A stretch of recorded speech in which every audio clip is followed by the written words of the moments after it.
Deal पर supreme court में 4 घंटे तक सुनवाई चली।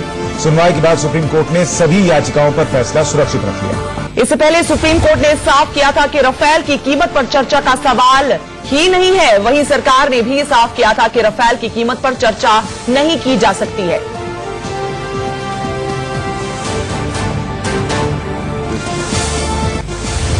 तो हमारे दो सहयोगी आशीष सिन्हा सुप्रीम कोर्ट से और हमारे लिए डिफेंस कवर करने वाले हमारे रिपोर्टर सुमित चौधरी भी मौजूद हैं। आशीष के पास पहले चलते हैं। आशीष, जो सुनवाई हुई है उसमें खास पॉइंट्स क्या थे, क्या हुआ, अगर आप दर्शकों के लिए बता सकें।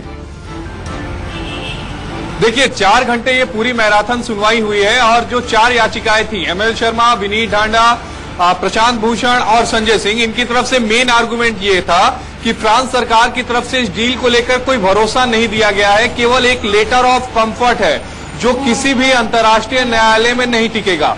दूसरा ये था कि जो पुराना सौदा रद्द किया गया, उस सौदे को रद्द क्यों किया गया और जो नया सौदा 36 राफेल जेट को खरीदने का जो डिसीजन लिया गया, वो डिसीजन किसने लिया। पीएम ने केवल अपने बूते पर यह डिसीजन कैसे लग सकते हैं। उन्होंने तत्कालीन रक्षा मंत्री मनोहर पारिकर के स्टेटमेंट को भी साइट किया। प्रशांत भूषण ने यह कहा कि मनोहर पारिकर ने कहा कि पीएम की बात को सपोर्ट किया था। तो ये तमाम बातें जो थी वो याचिकाकर्ता की तरफ से उठाई गई और कहा कि नेशनल सिक्योरिटी को देखते हुए इस मामले की जांच होनी चाहिए एसआईटी के थ्रू।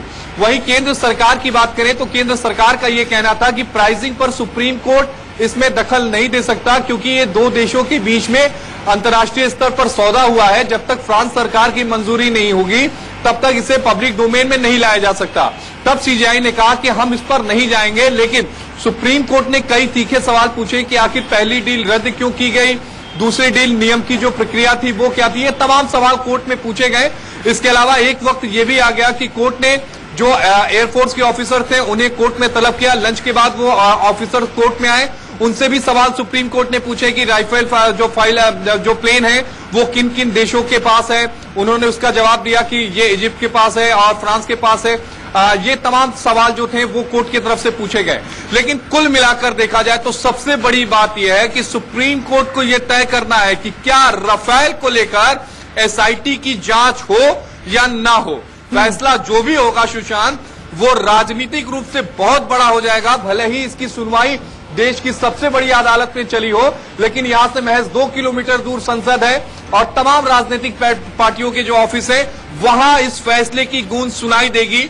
जो इलेक्शन है वो सर पर है, जो राज्यों में चुनाव है वो सर पर है। अगर ये फैसला सरकार के फेवर में जाता है तो सरकार की बल्ले बल्ले, अगर विपक्ष के फेवर में जाता है तो विपक्ष की बल्ले बल्ले। यानी कुल मिलाकर कहा जाए तो ये फैसला राजनीति पर पूरी तरह से असर डालेगा।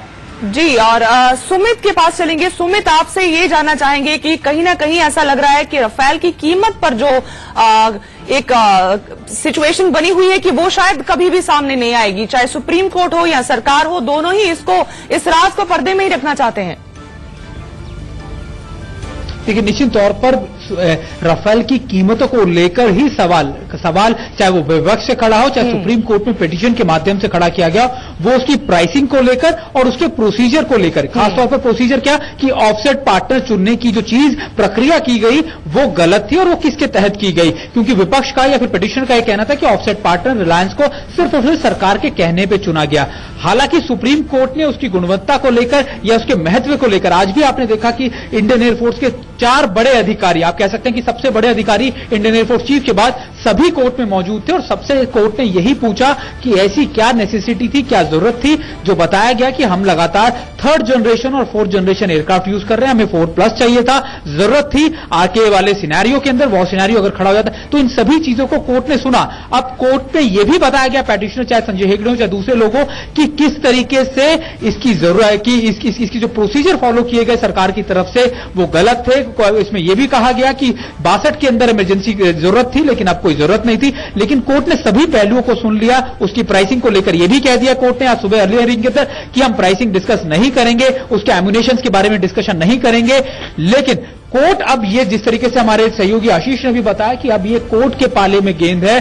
कोर्ट ये डिसाइड करेगा कि कोर्ट इसकी मॉनिटरिंग करता है या नहीं करता, या फिर कोर्ट के अंदर इसके कुछ खामी पाई जाती है, वो कोर्ट के दायरे में है।